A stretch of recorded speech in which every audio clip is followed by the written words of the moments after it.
पिछले वीडियो में हमने कम्युनलिज्म के बारे में पढ़ा था। इस वीडियो में हम पढ़ेंगे पॉलिटिक्स में कम्युनलिज्म की अलग अलग फॉर्म्स के बारे में। तो आइए बिना किसी देरी के शुरू करते हैं। तो सबसे पहला पॉइंट ये कहता है कि कम्युनलिज्म का सबसे ज़्यादा कॉमन एक्सप्रेशन हमारे डे टू डे लाइफ के बिलीव्स में ही होता है। जो मान्यताएं होती हैं, हम जिन चीज़ों में विश्वास करते हैं, उन्हीं में कम्युनलिज्म का कॉमन एक्सप्रेशन छुपा हुआ होता है।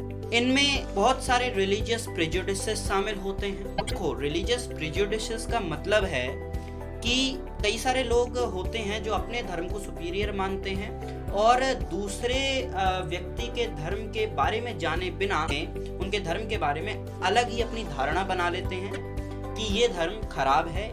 और फिर उसके बाद जो धार्मिक वर्ग होते हैं, जो रिलीजियस कम्युनिटीज़ होती हैं, वो कई सारे अंधविश्वासों में भी विश्वास रखते हैं और एक धर्म की सुपीरियरिटी दूसरे धर्म पर, इस मान्यता में भी वे लोग विश्वास करते हैं। और ये चीज़ इतनी कॉमन है कि हम इसे नोटिस नहीं कर पाते क्योंकि हम खुद इनमें बिलीव करते हैं। दूसरा पॉइंट ये कहता है कि एक व्यक्ति है जो कि कम्युनलिज्म में विश्वास करता है और अगर वो कम्युनलिज्म में विश्वास करता है तो इसका माइंड भी कम्युनल होगा, यानी एक सांप्रदायिक दिमाग होगा। अब क्या रहता है ना कि कोई व्यक्ति है जिसका कम्युनल माइंड है, उसके अंदर एक चाहत पनप जाती है। वो चाहत क्या होती है? अपने खुद के रिलीजियस कम्युनिटी की पॉलिटिकल डोमिनेंस, यानी पॉलिटिक्स में जाकर जो उनका खुद का धर्म होता है वो उसका डोमिनेंस दूसरे धर्मों पर स्थापित करने का प्रयास करते हैं। तो ये उनके मन में एक चाहत हो जाती है। और जो लोग मेजॉरिटी कम्युनिटी से बिलोंग करते हैं उनके लिए ये चीज़ मेजॉरिटेरियन डोमिनेंस का फॉर्म ले लेती है और लोग जो माइनॉरिटी कम्युनिटी से बिलोंग करते हैं उनके लिए ये एक ऐसी डिज़ायर बना देती है जिससे कि सेपरेट पॉलिटिकल यूनिट बना लें। तीसरा पॉइंट ये बताता है कि रिलीजियस लाइंस पर जो पॉलिटिकल मोबिलाइजेशन होती है, जैसे मान लो कोई पार्टी है, मैं किसी भी पार्टी का नाम नहीं लूँगा, मान लो कोई पार्टी है, वो ज़्यादातर हिंदुइज्म या इस्लाम या कोई भी दूसरे धर्म उसको ज़्यादा मान्यता देती है। तो क्या है, अगर वो सत्ता में आती है तो वो ऐसे कई सारे मेजर्स अपनाती है जिससे वो खुद के रिलीजियस कम्युनिटी के डोमिनेंस को पूरे देश में स्थापित कर देते हैं। और ये चीज़ भी एक कम्युनलिज्म की फ्रीक्वेंट फॉर्म है। इसमें धार्मिक सिंबल्स शामिल होते हैं, इनमें रिलीजियस लीडर्स का यूज़ किया जाता है और इमोशनल अपील होती है और एक धर्म के फॉलोअर्स को एक पॉलिटिकल एरिना में एक साथ लाया जाता है। अब कभी कभार कम्युनलिज्म अपना सबसे ज़्यादा अगली फॉर्म ले लेता है जो कि होती है communal violence, riots and massacre की। तो कम्युनलिज्म में कम्युनल वायलेंस होते हैं। आपने देखा है कि आए दिन हमारे देश में कम्युनल दंगे होते रहते हैं, अलग अलग धर्मों के बीच में दंगे होते रहते हैं, मेनली हिंदू मुस्लिम दंगे होते हैं और रायट्स होते हैं और तो और मैसेकर भी होते हैं, यानी बड़ी संख्या में लोग मारे जाते हैं और हत्याएं होती हैं। इंडिया और पाकिस्तान ने पार्टीशन के समय, हम जानते हैं इंडिया और पाकिस्तान अलग हुए थे और पार्टीशन हुआ था, और पार्टीशन के समय इंडिया और पाकिस्तान ने दोनों ने सबसे ज़्यादा खराब सांप्रदायिक दंगों को झेला था जिनमें बहुत सारे लोग मारे गए थे। और रिपोर्ट से बताती है कि लगभग 1 मिलियन लोग पार्टीशन में मर चुके थे। और पार्टीशन तक तो ठीक था, लेकिन जब इंडिपेंडेंस मिली तो उसके बाद भी जो पोस्ट इंडिपेंडेंस एरा था उसमें भी हमने बड़े पैमाने पर कम्युनल वायलेंसेस को देखा।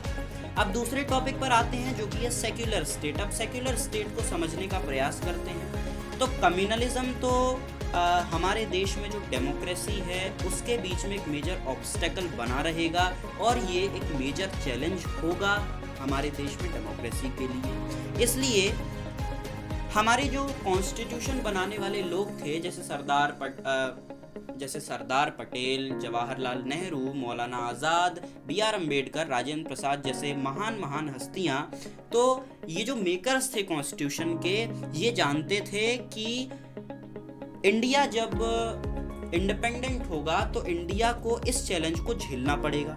इसलिए उन्होंने एक सेक्युलर स्टेट के मॉडल को चुना और ये जो चॉइस थी ये कई सारे कॉन्स्टिट्यूशनल प्रोविजंस में भी रिफ्लेक्ट होती है। अब एक एक करके पॉइंटों के थ्रू इन सबको समझते हैं, एक एक करके पॉइंट्स के थ्रू इन सबको समझते हैं। तो सबसे पहला पॉइंट ये है कि इंडियन स्टेट में कोई भी ऑफिशियल रिलीजन नहीं है। इंडिया में बहुत सारे रिलीजन्स हैं, तो इसलिए हमारे मेकर्स ने सेक्युलर स्टेट बनाई। तो सेक्युलर स्टेट बनाने के वजह से उन्होंने इंडियन स्टेट का कोई भी ऑफिशियल रिलीजन नहीं बनाया।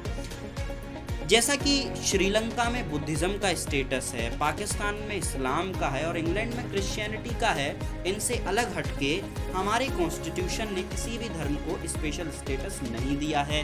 भले ही हिंदू मेजॉरिटी में हो, भले ही इस्लाम माइनॉरिटी में हो, चाहे कोई भी धर्म हो, किसी भी धर्म को स्पेशल स्टेटस नहीं दिया है हमारे कॉन्स्टिट्यूशन। दूसरा पॉइंट ये कहता है कि हमारा जो कॉन्स्टिट्यूशन है वो सारे लोगों को कई सारे राइट्स देता है, जैसे freedom to profess, practice and propagate any religion. हमारा कॉन्स्टिट्यूशन कहता है कि आप किसी भी धर्म को प्रोपेगेट कर सकते हैं, उसको उसमें मान्यता रख सकते हैं और उन्हें प्रैक्टिस कर सकते हैं, या फिर किसी भी धर्म को फॉलो ना भी करें तो भी चलेगा।